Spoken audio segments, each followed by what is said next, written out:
Kinilig na naman ang Ekonin fans nang muling magparamdam si Jericho ng kaswitan sa kanyang girlfriend na si Janine Gutierrez. Inirepost ni Jericho ang post ni Janine tungkol sa Cosmo Dream Come True na pagiging cover girl sa kanilang magazine.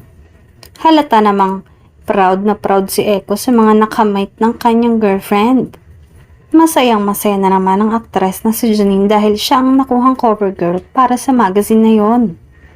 Napansin nga ng mga netizens na mabenta talaga si Janine sa mga magazine at madalas kinukuha bilang cover girl. Bagay naman sa aktres dahil kahit saang anggulo at anong tema ay babagay sa kanya.